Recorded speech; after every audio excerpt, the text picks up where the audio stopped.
நீங்கள் தவறவிட்ட எபிசோடுகளை இப்பொழுதே காணுங்கள் உங்கள் Tandivan.com மற்றும் Tandivan யூடியூப் சேனலில்.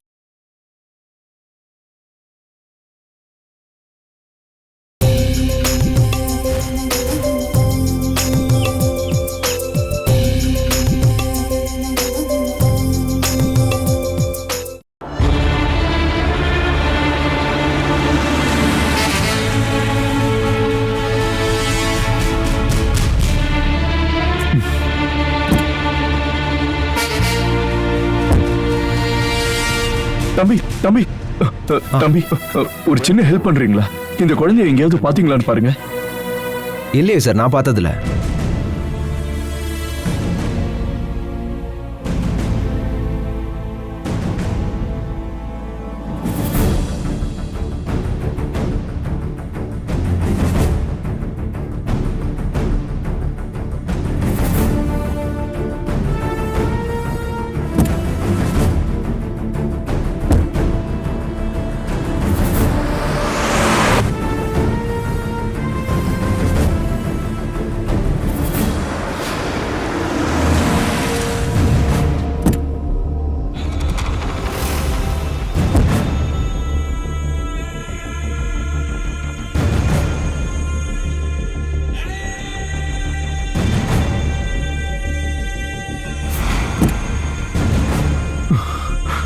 என்னாச்சுங்க?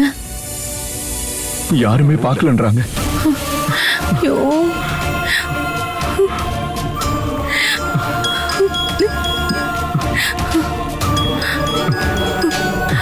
ஸ்டேஷன்ல இருந்து மோகன் தான். மோகன், ஏதாவது தகவல் கிடைச்சதா? இல்ல சார், நான் உங்க ஏரியால இருக்கிற சிசிடிவி ஃபுட்டேஜஸ் எல்லாத்தையும் எடுக்க சொல்லியிருக்கேன். நீங்க டென்ஷன் ஆகாதீங்க, நாங்க விசாரிக்கிறோம். ஏதாவது தகவல் கிடைச்சா உடனே நாங்க சொல்றோம் சார். Okay okay sir. அவங்க என்ன சொன்னாங்க? அவங்களும் ஒரு பக்கம் தேடுறாங்க. ஐயோ கடவுளே,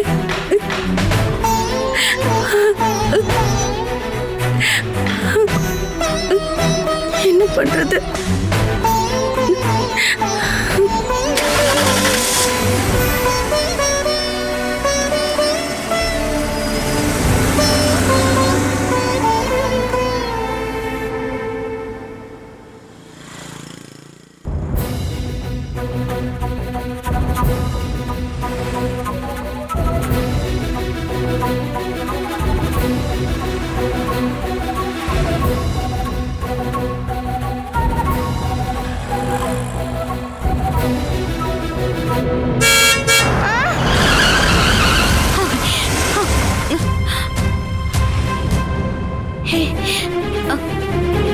ஐயோ,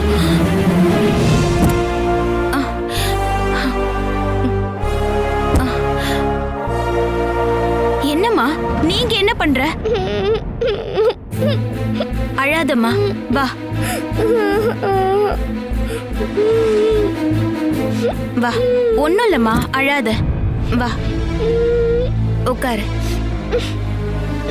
அழாத, சரியா? அழாம இரு. அழாத செல்லம்.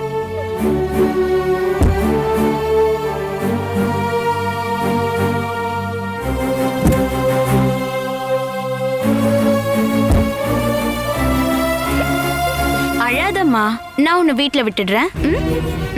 ஒன்னும் இல்ல.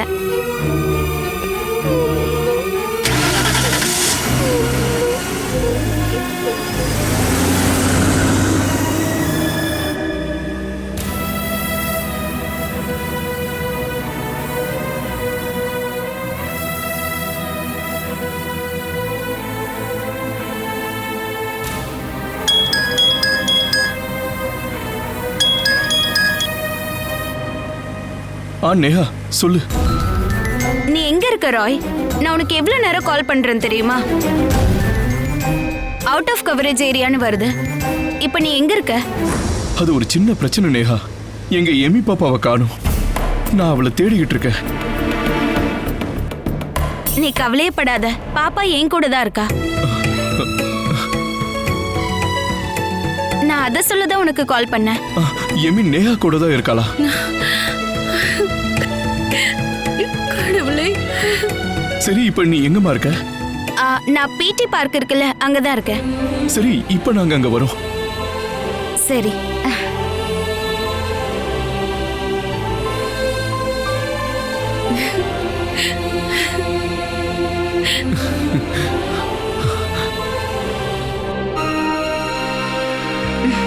உன்னோட அப்பாவும் அம்மாவும் இப்ப வந்துருவாங்க. என்ன எங்க அப்பா அடிப்பாரு ஆண்டி? உன்னை அடிக்கலாம் மாட்டாரு. நான் உன் அப்பா கிட்ட பேசுறேன், சரியா? நீ கவலைப்படாம இரு.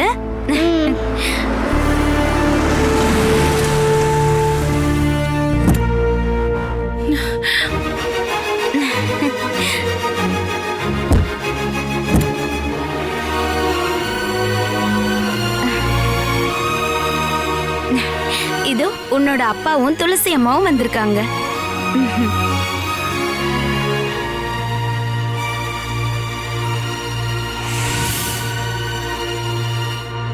எமி எங்க நேஹா? உள்ளதா இருக்கா. பாவம் பயந்து போயிருக்கா. நீ அடிப்பண்ணி பயப்படுறா.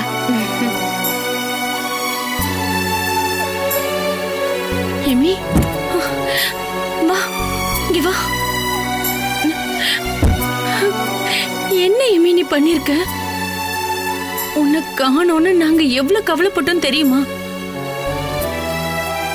அப்பா ஏன் இப்படி பாக்குறாரு? எனக்கு பயமா இருக்கு.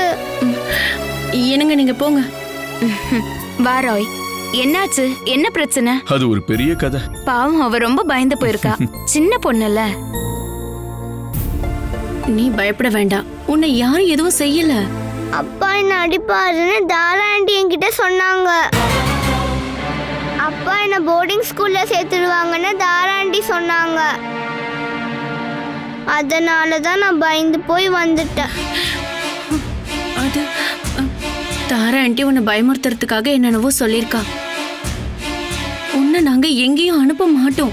நீ எப்பவும் அம்மாவோடவும் அப்பாவோடவும் எங்க கூட தான் இருக்கணும். வா எமி. முன்னாடிலாம் நீ ரொம்ப ரொமான்டிக்கான ஆள் தானே. போலீஸ் ஆனதும் கோவக்காரன் ஆயிட்டியா? சேச்சே அப்படிலாம் ஒண்ணும் இல்ல. இப்போ உன் கவலையெல்லாம் போயிடுச்சா பாப்பா? எமியோட கவலை எல்லாம் போகணும்னா அவளோட செல்ல அப்பா அவளுக்கு ஒரு செல்ல முத்து கொடுக்கணும், அப்படிதானே? அப்படின்னா இப்ப நீ அவளுக்கு ஒரு உம்மா கொடு. இங்க வா செல்லம். செல்ல குட்டி வாடி. உனக்கு அப்பா மேல இருந்த கோவம் போயிடுச்சா? அப்புறம் எதுக்கு நீ இது வரைக்கும் எனக்கு முத்தம் தரல? அதுக்கு முதல்ல உங்க பொண்ணு உங்க கூட சண்டையை போடலையே இல்லையமி? இல்ல. அப்படின்னா அப்பாவை நல்லா கட்டி பிடிச்சு ஒரு அம்மா கொடு. இனிமே உன் அப்பா உன்கிட்ட ஏதாவது பிரச்சனை பண்ணா ஆன்ட்டி கிட்ட சொல்லு. உங்க அப்பா வடிச்சு ஒரு வழி ஆக்கிடலாம். ஓகே.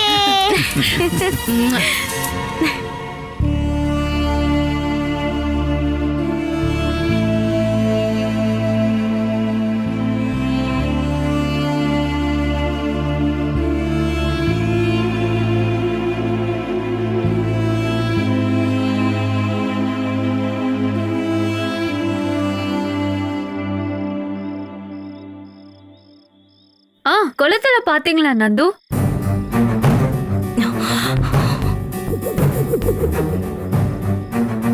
நீ வாயை மூடிட்டு சும்மா இருக்கியா? இல்ல, இப்ப குழந்தைங்களாம் தற்கொலை பண்ணிக்கிறாங்கல்ல, அதனாலதான் கோயில் குளத்துல பாத்தீங்களான்னு கேட்டேன்.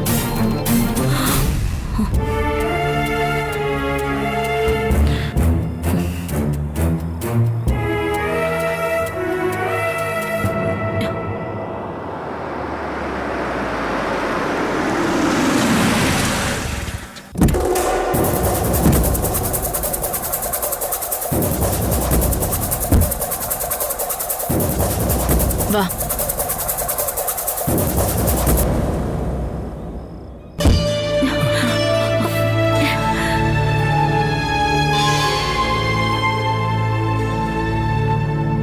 இந்த அத்தையை தவிக்க விட்டுட்டு எங்கம்மா போன? திடீர்னு நீ காணாம போனதுல நான் வேண்டாத சாமியே இல்ல, தெரியுமா உனக்கு?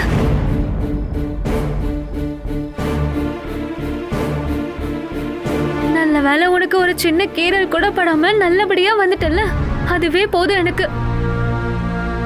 எமி உன் கூட தானே இருந்தா, அப்படிதானே? ஆமாங்க.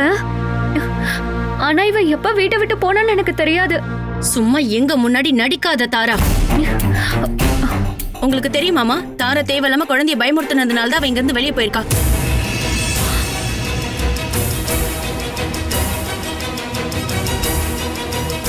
துளசி சொல்றதெல்லாம் உண்மையா தாரா?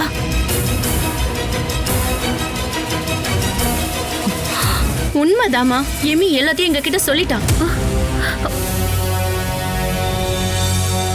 சின்ன குழந்தை சொல்றதெல்லாம் கேட்டுட்டு என்ன தேவையில்லாம பேசாதீங்க அண்ணி. நமக்குள்ள சண்டை வரணும்னு இவ 1000 சொல்லுவா. அடுத்தவங்களை சண்டை போட வைக்கிறது உன்னோட பழக்கம். எமி அப்படி பண்ண மாட்டா. அண்ணி தேவையில்லாம பேசாதீங்க. எல்லாரையும் சண்டை மூட்டி விடுற கேரக்டர் நான் இல்ல. அப்படி ஒரு ஃபேமிலில இருந்து வரல. நீ இவகிட்ட எதுவும் சொல்லலையா? இல்ல இல்ல இல்ல, நான் ஒண்ணுமே அவகிட்ட சொல்லல.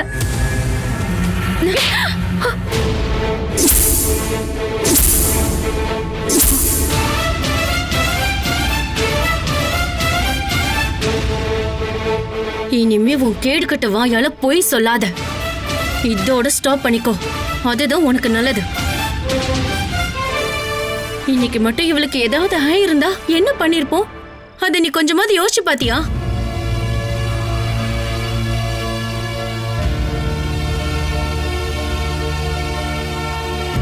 நீ கொடுக்க வேண்டிய அடியை தான் நான் இவளுக்கு கொடுத்தேன். அன்னைக்கே நீ இவளை கட்டுப்படுத்தி இருந்தா இந்த அளவுக்கு இது வந்திருக்காது.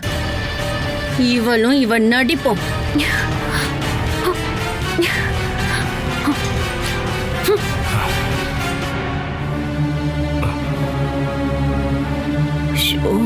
இருந்தாலும் நீங்க தாராவை அடிச்சது சரியில்லைக்கா. அவ செஞ்ச வேலைக்கு அவளை அடிச்சிருக்க கூடாது, கொன்னு இருக்கணும்.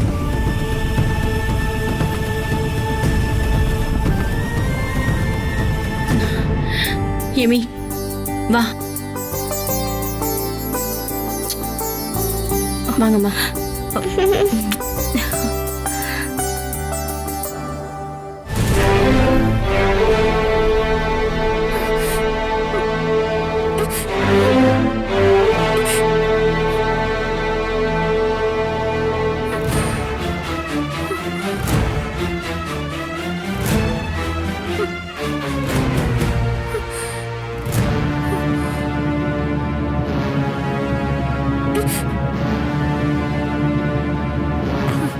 தாரா, இங்க பாருங்க, என்ன தொடாதீங்க. எல்லாரையும் நான் நல்லா புரிஞ்சுக்கிட்டேன். இது வரைக்கும் யாரும் என் மேல கை வச்சதில்ல. எனக்கு அடிக்க செஞ்சுட்டாங்க.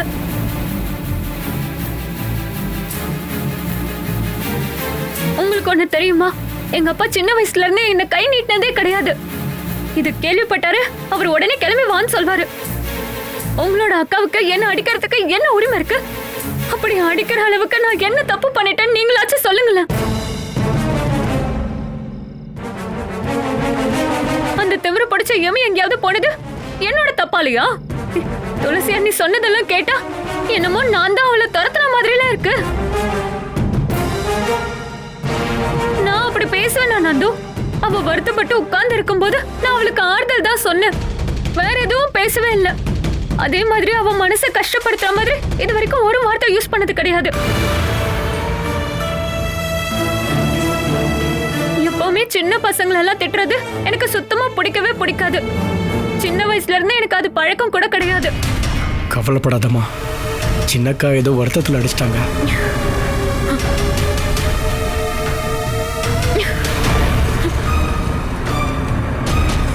நீங்க எப்பவுமே உங்களோட அக்காக்கு மட்டும்தான் சப்போர்ட் பண்ணுவீங்க. நான் எங்க இருந்தோ வந்தவ தானே. என்னோட கவலையெல்லாம் நீங்க மதிப்பீங்களா? ஒரு விஷயத்த மட்டும் நீங்க நல்லா புரிஞ்சுக்கோங்க. கடைசி வரைக்கும் உங்க கூட இருக்க போறது நான் தான். உங்க அக்கா எல்லாம் போயிடுவாங்க. இங்க பாரு, ஒன்னு அடிக்கிறதுங்கிறது என்ன அடிக்கிறதுக்கு சமமானது. உன்னை யாராவது அடிச்சா உன் புருஷன் ஆனா எனக்கு வலிக்காதா? புருஷன் அப்படி ஒரு எண்ணம் உங்க மனசுல இருந்திருந்தா என்ன அடிச்ச உங்க அக்கா கைய இந்நேரம் உடைச்சிருப்பீங்க. பொண்டாட்டி மேல அக்கறை இருக்க புருஷன் இததான் பண்ணிருப்பாரு. நான் சொல்றத புரிஞ்சுக்கோ.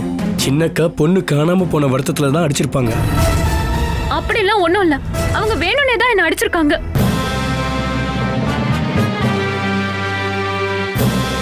பரவாயில்ல, எல்லார்கிட்டயும் இவ்வளவு நாளா நான் அன்பா தான் நடந்துட்டு இருந்தேன்.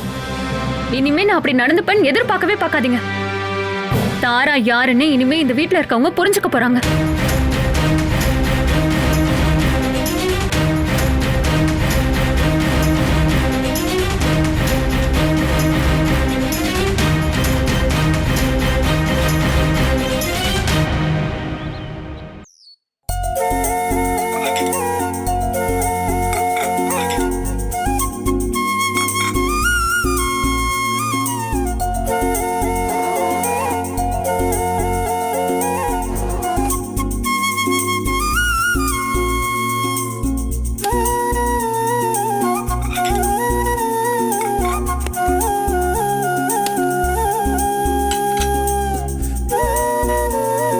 இந்த ஒன்று சாப்பிடு. போதுங்க. இன்னொன்று சாப்பிடு. வேண்டாம் வேண்டாம் ஒன்று சாப்பிடு. எனக்கும் 2 வேணும். நீ தரேன். போதும்.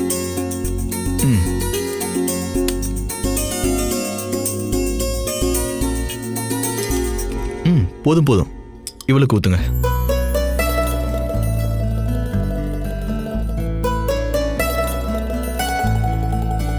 என்னாச்சுமா? உன் முகம் ஏன் டல்லா இருக்கு? நேத்து இவங்க வீட்டில் ஒரு சம்பவம் நடந்துச்சுப்பா. என்னாச்சு? துளசி கீழே விழுந்துட்டாளாம். அதனால அபார்ட் ஆயிடுச்சான். அடக்கடவுளே, கேட்கவே கஷ்டமா இருக்கே. துளசி இப்ப எங்க இருக்காளாம்? ஹாஸ்பிட்டல்லையா? இல்ல, அவங்க நேத்தே வீட்டுக்கு வந்துட்டாங்களாம். என்னாச்சு தேவா? ஒன்றும் இல்லை அண்ணி. நேத்து துளசி கீழே விழுந்திருக்கிறா. அவளுக்கு ஏதாவது ஆயிடுச்சா? அபார்ட் ஆயிடுச்சு. அந்த தகவலை ஏன் மானசி எங்க கிட்டலாம் சொல்லல? இல்லனாலும் மானசி வீட்ல என்ன விசேஷம்னாலும் நம்ம கிட்டலாம் சொல்ல மாட்டாளே.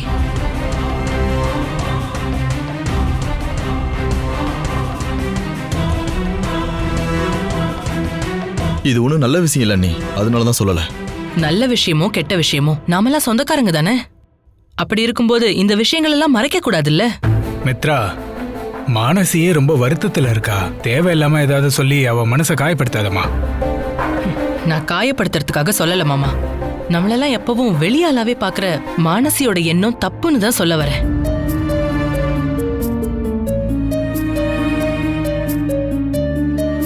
துளசி அண்ணி பாவம் ரொம்ப வருத்தப்பட்டிருப்பாங்கல்ல. துளசிக்கு மட்டும் இல்லை, எல்லாருக்குமே வருத்தம் தான். மானசி அந்த விஷயத்தை நேற்று கேள்விப்பட்டதுலேருந்து எதுவுமே சாப்பிடவே இல்லை. இப்போ கூட நான் கம்பல் பண்ணி தான் சாப்பிட கூப்பிட்டு வந்தேன். வருத்தப்படாதம்மா. துளசி சின்ன பொண்ணு தானே. ரொம்ப சீக்கிரமாவே அவளுக்கு திரும்பவும் குழந்தை பாக்கியம் கிடைக்குமா? கவலைப்படாதீங்க மானசி அண்ணி, நீங்க முதல்ல சாப்பிடுங்க. துளசி கவலைப்படுறத பார்க்கும்போது என்னால எதுவுமே சாப்பிட முடியல கௌரி. நாங்க எல்லாரும் துளசியோட குழந்தைய எதிர்பார்த்து ரொம்ப சந்தோஷமா இருந்தோம். ஆனா இப்படி எல்லாம் நடக்கும்னு நாங்க கொஞ்சம் கூட நினைச்சே பார்க்கல. துளசி வெளியில பெருசா கவலைய காட்டிக்கலனாலும் அவ மனசுல இருக்க வலி எனக்கு புரியும். நான் சொல்றேன்னு எதுவும் தப்பா நினைக்காத மானசி. உங்க குடும்பத்துக்கு ஏதோ ஒரு சாபம் இருக்கு. அதான் அங்க எந்த சந்தோஷமும் ரொம்ப நாள் நீடிக்கிறதே இல்ல.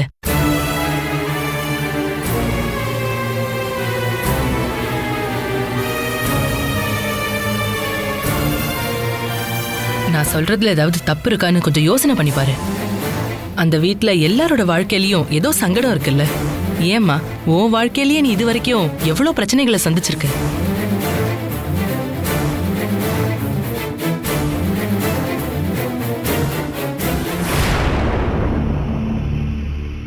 தேவா உன்னை கல்யாணம் பண்றதுக்கு முன்னாடி நீ வாழ்ந்த உன்னோட பழைய வாழ்க்கை எப்படி இருந்ததுன்னு யோசிச்சு பார்த்தா கூட நான் சொல்றதெல்லாம் உண்மைதான்னு நீ புரிஞ்சுப்ப மானசி.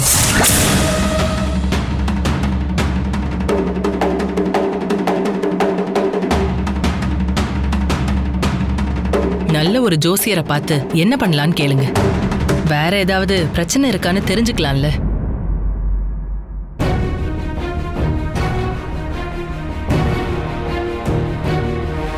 பயமா இருக்கு மானசி. இப்போ தேவாவும் அந்த வீட்ல ஒருத்தன் இல்ல. இனி உங்க வாழ்க்கையில என்னெல்லாம் நடக்க போகுதுன்னு யாருக்கு தெரியும்? அதனாலதான் சொல்றேன்.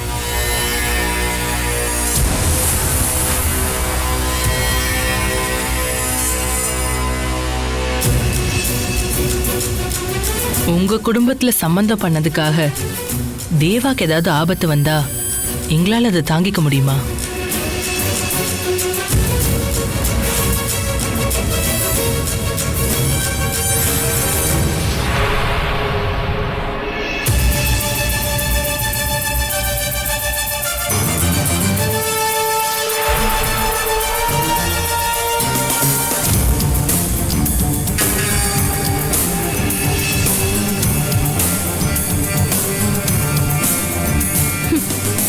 அப்படின்னா முதல்ல ஜோசியரை வர வைக்க வேண்டியதே இங்கதான்.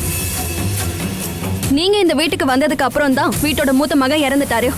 அத்தை இப்படி ஆயிட்டாங்க. முதல்ல இந்த வீட்டு பிரச்சனைகளுக்கு பரிகாரத்தை தேடணும். மேலே பாட்டு வீட்டை அப்புறம் பார்க்கலாம்.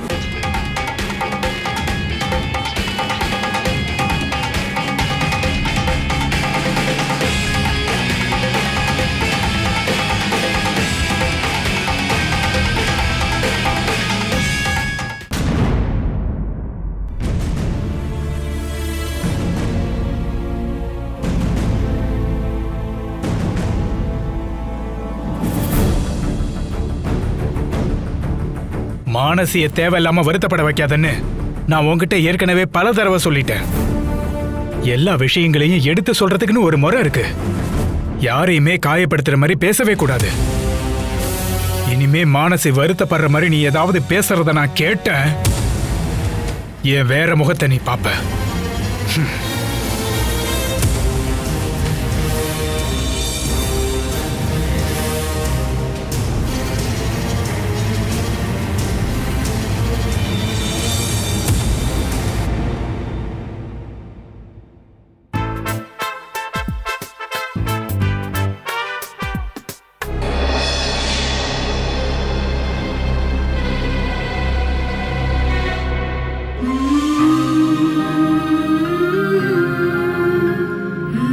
உங்களுக்கு என் மேல கோவம் மாமா?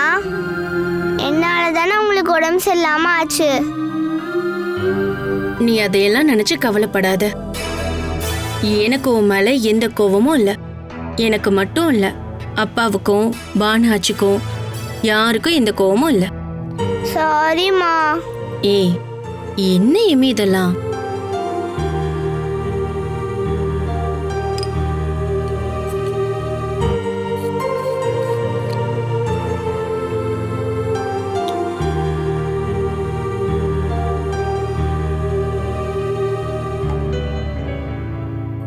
இந்த மருந்த குடி. வேணாம்மா. குடி. எனக்கு வேணாம்மா.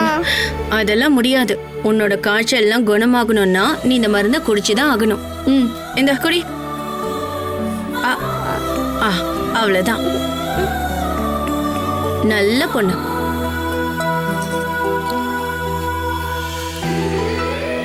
நான் கொஞ்ச நேரம் உங்க மடியில படுத்துக்குவாமா? வா வா, மெல்ல மெல்ல. படு, நேரா படு.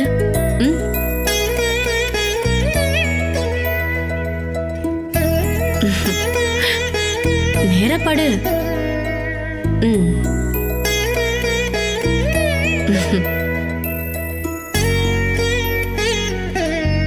நேத்து மாதிரி இனி எப்பவும் அம்மாவை கஷ்டப்படுத்த கூடாது, சரியா?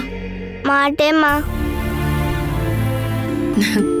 இனிமே எத்தனை குட்டி பாப்பா வந்தாலும் உனக்கு அப்புறம் தான் அது எல்லாமே.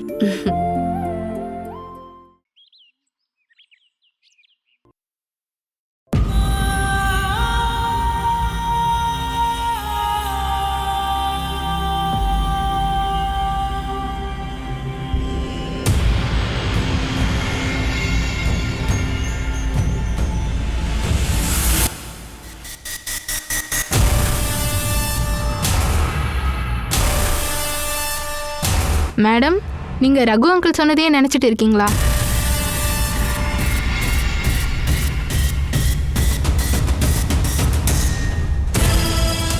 முறையா அந்த கிழவை என்ன திட்டிருக்கான், அதுவும் மானசிக்காக.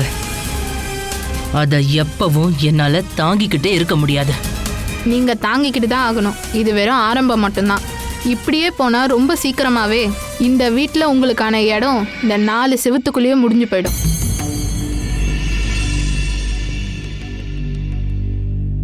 நீங்க சொல்ற எந்த வார்த்தைக்கும் இந்த வீட்டில் மதிப்பு இருக்க போறதில்ல. ஏன்னா இந்த வீட்டை பொறுத்த வரைக்கும் நீங்க தேவையில்லாத ஆணியா மாறிட்டீங்க. இல்லைனா நீங்களே யோசிச்சு பாருங்க, எப்பவாச்சும் ரகு அங்கிள் இப்படி உங்ககிட்ட கோவப்பட்டிருக்காரா?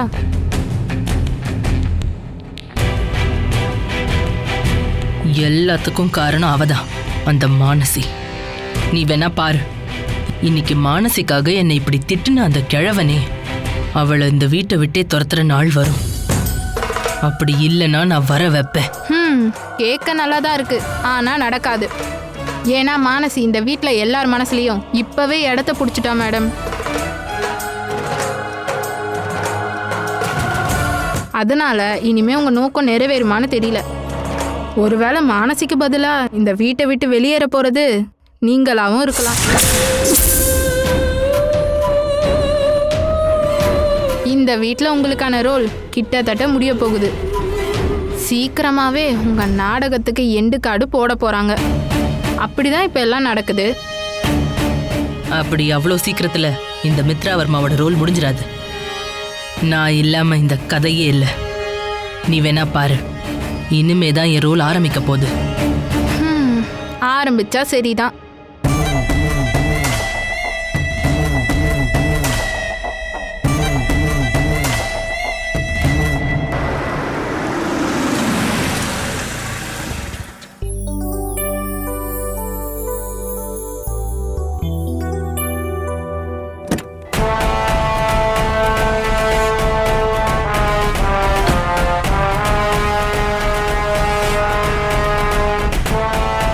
யார் நீங்க? நான் டாக்டர் மிருணாளினி, மித்ரா மேடத்தோட ஃப்ரெண்டு. மித்ரா, மித்ரா.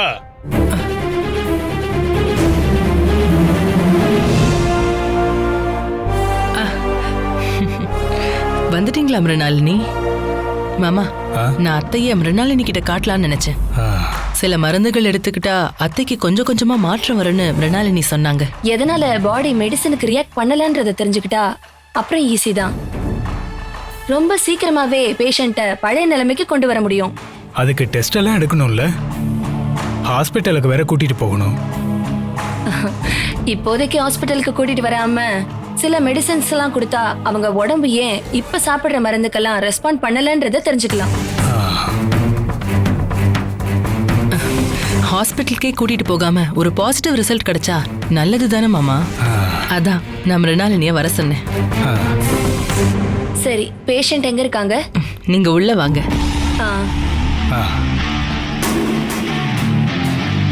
நேத்து நான் ஹாஸ்பிட்டல்ல கொஞ்சம் பிஸியா இருந்தேன், அதனாலதான் என்னால வர முடியல. நேத்து நீங்க இங்க வரலன்றப்பவே பிஸியா இருக்கீங்கன்னு புரிஞ்சுக்கிட்டேன்.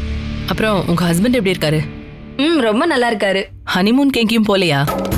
நான் இருக்கிற பிஸில எனக்கு எங்க டைம் இருக்கு? அப்ப ஹனிமூன் வீட்ல தானே சொல்லுங்க. ஆமா ஆமா, கண்டிப்பா உங்க ஹஸ்பண்ட வீட்டுக்கு கூட்டிட்டு வாங்க. கல்யாணத்துக்கு வர முடியாததால நான் அவரை பார்த்தது இல்லைல்ல. பாக்குறேன். அடுத்த வாரம் நாங்க 2 பேரும் பக்கத்துல ஒரு என்கேஜ்மெண்ட்க்கு வரோம். அப்போ முடிஞ்சா கூட்டிட்டு வரேன். வாங்க, அத்தையை பார்க்கலாம். தேவாவோட வைஃப். ஓ ஹலோ. ஹாய், உங்க பேர் என்ன? மானசி. ஓ மானசி, இவங்க டாக்டர் மிருணாளினி. நான் அத்தையை பத்தி சொன்னதும் நான் வந்து பார்க்குறேன்னு சொன்னாங்க, அதான் வந்திருக்காங்க.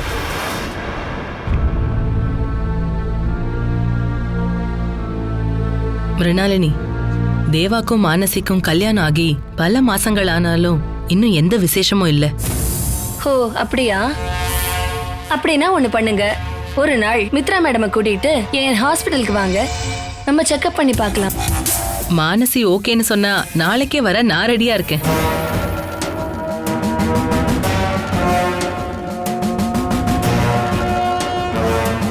என்னம்மா, லட்சுமியை பார்த்தாச்சா? இல்ல மாமா, மிருணாளினி மானசி கூட பேசிட்டு இருந்தாங்க.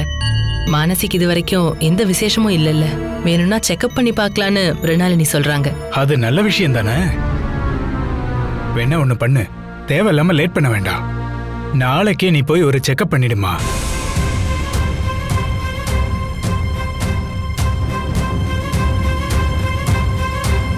செக்அப் நடத்தினாதான் உன்னால அம்மாவாக முடியாதுங்கிற விஷயம் எல்லாருக்கும் தெரிய வரும்.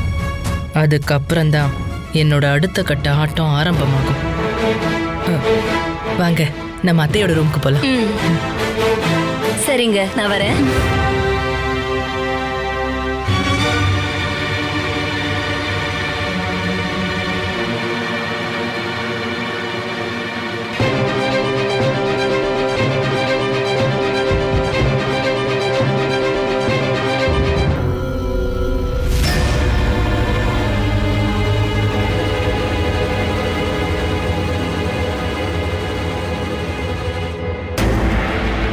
இந்த அளவுக்கு யோசிக்கலாம் ஒண்ணுமே இல்ல நந்து. நீங்க உங்களோட ஷேரை தானே கேட்க போறீங்க. இவங்க கிட்ட எதுவும் கேட்காம இருந்தா இவங்களா தருவாங்க நீங்களா நினைச்சிட்டு இருக்கீங்களா? எல்லா சொத்தும் மானசி பேர்ல தான் இருக்கு. அதனால அம்மா கிட்டயோ இல்ல துளசி அக்கா கிட்டயோ ஷேரை பத்தி பேசி என்ன பிரயோஜனம்? சரி, அப்படின்னா ஒண்ணு பண்ணுங்க, ஷேரை பத்தி மானசி அன்னைக்கிட்டே கேளுங்க. எல்லாத்தையும் தனியா அவங்க மட்டுமே அனுபவிக்கிறதுக்கு எப்படி முடியும்? எந்த குடும்பத்திலயாவது இப்படி நடக்குமா? இல்லனா உங்களை தெருவுல இருந்து தூக்கிட்டு வந்து வளர்க்குறாங்களா என்ன? சொல்லுங்க. மானசி கிட்டலாம் நான் கேட்க மாட்டேன். அவளுக்கும் எனக்கும் எந்த விதமான ஒட்டும் இல்ல உறவும் இல்ல. நான் அவகிட்ட போய் கை நீட்டுறதும் நான் தற்கொலை பண்ணிக்கிறதும் ஒண்ணுதான். நீங்க எதுக்காக மானசி அண்ணி கிட்ட போய் கை நீட்ட போறீங்க? உங்களுக்காக உங்க அம்மாவும் உங்க துளசி அக்காவும் பேசுவாங்க. என்ன இருந்தாலும் நான் எப்படி எங்க அம்மா கிட்ட என் ஷேரை வாங்கிட்டாங்கன்னு கேக்குறது? வாயால தான் கேட்கணும். உங்க வீட்ல உங்களோட பங்கு கேக்குறதுக்கு எதுக்கு இப்படி தயங்குறீங்க? நீங்க இப்ப மட்டும் எதுவும் கேட்காம இருந்தா நாளைக்கு நமக்குன்னு ஒரு குழந்தை பிறந்தா அதோட அப்பாவோட பங்கு நீங்க ஏதாச்சும் நமக்கு கிடைக்குமா? அது மட்டும் இல்ல நந்து, ஊர்ல ஏதாவது நீங்க பிசினஸ் ஆரம்பிக்கிறதா இருந்தா அந்த பணத்துக்கு நீங்க என்ன பண்ணுவீங்க? கடன் வாங்குவீங்களா?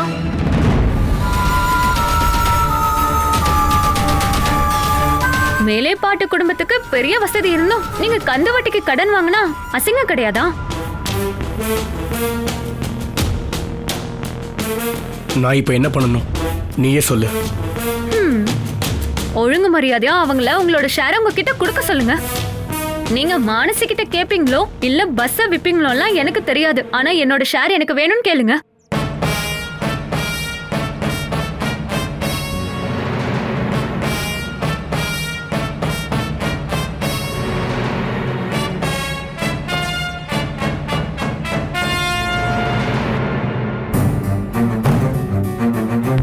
நீ என்னையே அடிச்சுட்டு இல்ல துளசி, அதுக்கு பதிலா அம்மாவையும் பிள்ளைங்களையும் பிரிக்கலனா என்னோட பேரு தாரா இல்லடி.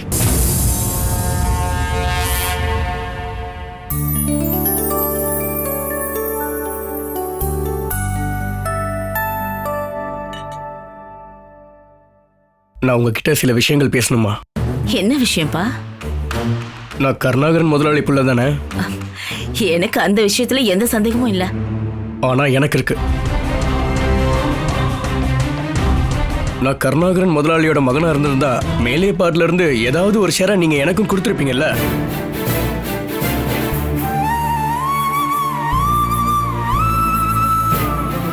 எல்லாத்தையும் நீங்க உங்க மூத்த பொண்ணுக்கே எழுதி கொடுத்துட்டீங்க. அதனாலதான் நான் அவரோட மகனா இல்லையான்னு எனக்கே ரொம்ப சந்தேகமா இருக்குமா.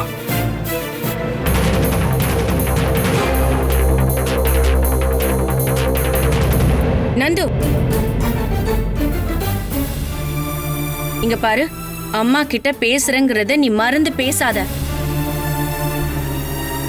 அது நல்லா தெரிஞ்சதுனாலதான் நான் அம்மா கிட்ட பேசிட்டு இருக்கேன். தேவையில்லாம நீங்க தலையிடாதீங்க. எனக்கு ஷேர் தர்ற விஷயத்துல உங்க முடிவு என்னன்னு எனக்கு தெரிஞ்சாகணும். கண்டிப்பா தெரிஞ்சாகணும்.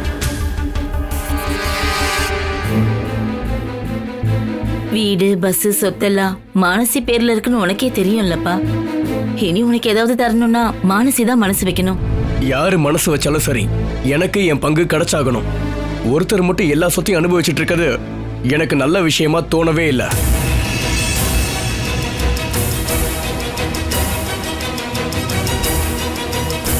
உனக்கு இப்ப என்ன நந்து வேணும்? நீ சொல்லு. நாங்க மானசி கிட்ட பேசுறோம். நான் போய் உன் விஷயத்த மானசி கிட்ட பேசினப்போ எதை வேணாலும் விட்டு தர ரெடின்னு தான் அவ சொன்னான். ஆனா நீ அதை வச்சு என்ன பண்ண போறேன்னு தெரியணும்னு சொன்னா. நீயே சொல்லு, நீ இப்ப எதுக்காக ஷேர கேக்குற? அது எதுக்காக வேணாலும் இருக்கட்டும், அதை பத்தி அப்புறம் பேசிக்கலாம். முதல்ல என் சொத்தை என்கிட்ட கொடுக்க சொல்லுங்க. அது கிடைச்சதுக்கு அப்புறம் அதை வச்சு என்ன பண்ண போறேன்னு சொல்றேன். உன்னை யார் இங்க கேட்க சொல்லி அனுப்பியிருப்பான்னு எங்களுக்கு நல்லா தெரியும். நீ முதல்ல அவகிட்ட போய் எங்களுக்கு எதுவும் கிடைக்கலனாலும் உனக்கு தேவையானதை கொடுக்கறதுக்கு நாங்க ரெடின்னு சொல்லு.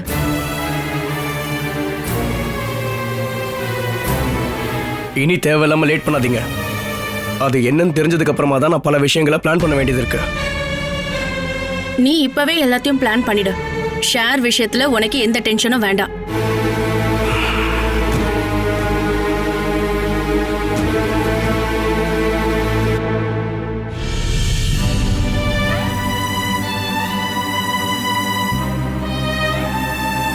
கவலைப்படாதீங்கம்மா. நான் மானசிக்கு கால் பண்ணி எல்லா விஷயங்களையும் சொல்றேன். அவ எதுக்கோ இங்க வந்து நேர்ல எல்லா விஷயத்தையும் பேசிக்கிட்டோம்.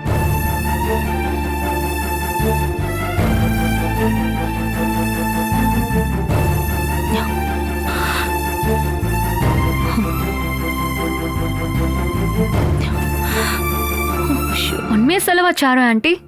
நந்து ஷேரை கேட்பாருன்னு நான் கொஞ்சம் கூட எதிர்பார்க்கல. எல்லாம் என்னோட ஐடியா. அப்போ கிடைக்கிறதுல 1% கமிஷன் எனக்கு தரணும். முதல்ல என்ன கிடைக்குதுன்னு பார்க்கலாம், அதுக்கப்புறம் கமிஷன் விஷயத்தெல்லாம் பத்தி பேசிக்கலாம். ஆண்டி, நான் அப்புறமா பேசுறேன், நந்து வராரு. சரிம்மா. சரி.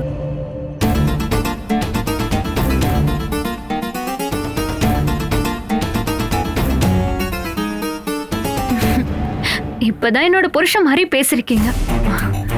எப்படியும் அண்ணியையும் அம்மாவையும் உசுப்பேத்தி விட்டுட்டீங்கல்ல நீங்க. இப்போதைக்கு அது போதும். இதுக்கப்புறம் அம்மாவும் பொண்ணுங்களும் முடிவு பண்ணி உங்களுக்கு என்ன தராங்கன்னு பார்க்கலாம். உனக்கு ஒரு விஷயம் தெரியுமா? எனக்கு இந்த வீட்ல இருந்து எந்த பங்கும் வேணும்னு ஆசைப்பட்டதே இல்லை. ஆனா நீ ஒருத்தி சொன்னதுனால மட்டும்தான் எனக்கு ஷேர் வேணும்னு அம்மா கிட்டயும் துளசி அக்கா கிட்டயும் போய் பேசினேன். கேட்டது தப்புன்னு நீங்க ஃபீல் பண்ணீங்கன்னா எதுவும் வேண்டாம்னு சொல்லிடுங்க.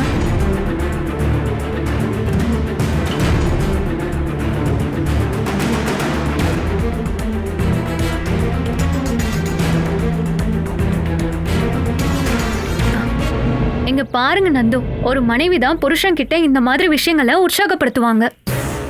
ஏன்னா கடைசி வரைக்கும் இவங்க யாரும் உங்க கூட இருக்க மாட்டாங்க, நான் மட்டும்தான் இருப்பேன். நாளைக்கே உங்க உடம்புக்கு ஏதாவது ஒண்ணுன்னா நான் யார்கிட்டயும் போய் கையேந்தி நிக்க தேவையில்ல, நம்ம காசை எடுத்து நானே செலவு பண்ணிப்பேன்ல.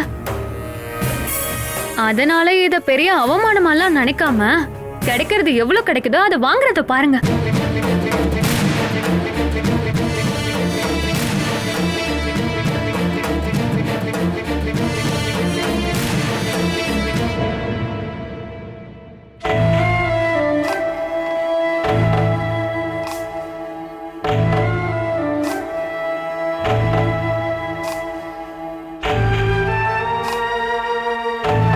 என்னாச்சுமா?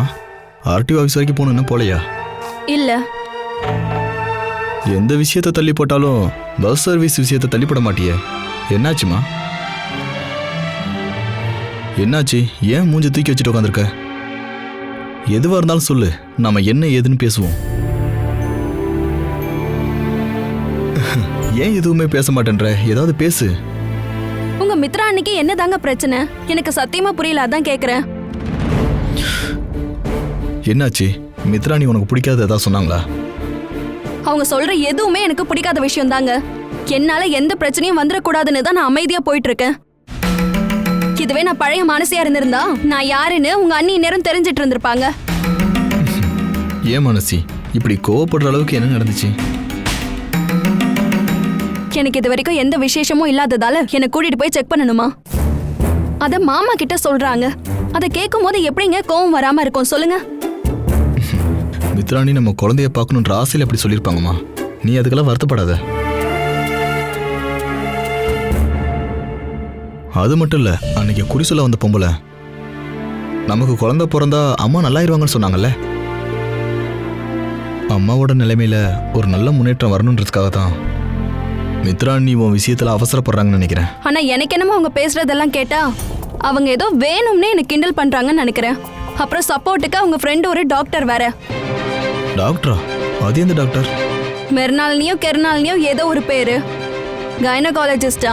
அவங்க கிட்ட தான் என்ன காமிக்க போறாங்களா? நீ ஒரு டாக்டரை பார்த்து செக்கப் போக வேண்டாம். நமக்கு ஏன் இன்னும் விசேஷம் இல்லைன்னு உனக்கு தெரியும்ல.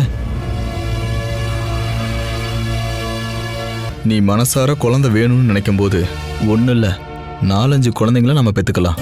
என்ன சரிதானே? யோசிக்கலாம். இதுக்கு மேலேயும் நாம வெயிட் பண்ண வேணான்றது தான் என்னுடைய கருத்து. அதை கொஞ்சம் சீக்கிரமே யோசிச்சா நல்லா இருக்கும். அத்தையோட நோய் குணமாகணும்னு தான் நீங்க ஒரு குழந்தை வேணும்னு ஆசைப்படுறீங்களா? முதல்ல நீங்க ஒரு விஷயத்தை புரிஞ்சுக்கோங்க. நமக்கு குழந்தை பிறக்கிறதால ஒன்றும் அத்தைக்கு எந்த சேஞ்சும் வர போறதில்ல.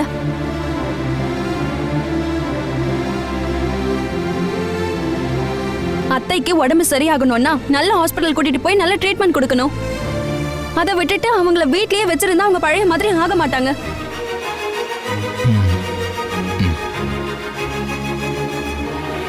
தேவையில்லாம மூட நம்பிக்கையில மூழ்கி கிடக்காம அத்தைக்கு நல்ல ட்ரீட்மெண்ட் கொடுக்கற வழியை பாருங்க. அதை மட்டும் தான் நான் முழுசா நம்புறேன். அம்மாவை விட்டுருமா? உனக்கு ஒரு குழந்தைய பெத்துக்கலான்னு ஆசை இருக்கா இல்லையா? அதை மொத சொல்லு. ஆசையெல்லாம் இருக்கு. ஆனா அதுக்கு இன்னும் கொஞ்ச நாள் காத்துட்டு இருந்து தான் ஆகணும். ஆனா ரொம்ப நாள்ல என்னால காத்திருக்க முடியாதுமா. நம்ம குழந்தை என்ன அப்பான்னு கூப்பிடுறத நான் ஆசைப்படுறேன். அப்படியா? அப்படின்னா நாம யோசிக்கலாம். ஆஹா, அது போதும்.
நான் ஒரு அம்மாவா ஆகணும்னு அவரு ரொம்ப ஆசைப்படுறாரு.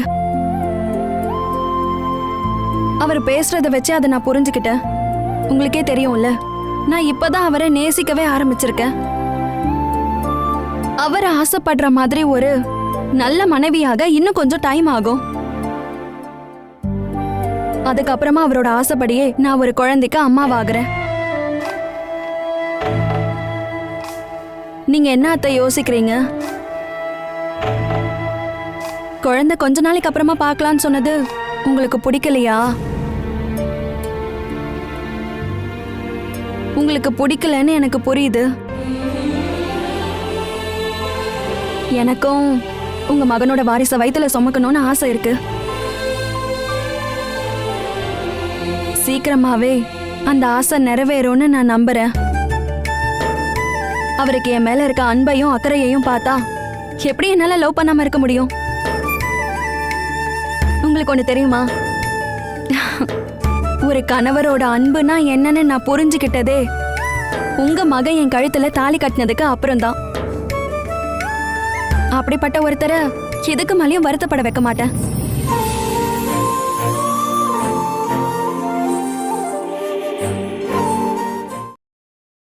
Catch us on TV, Tandivan.com, Facebook and YouTube.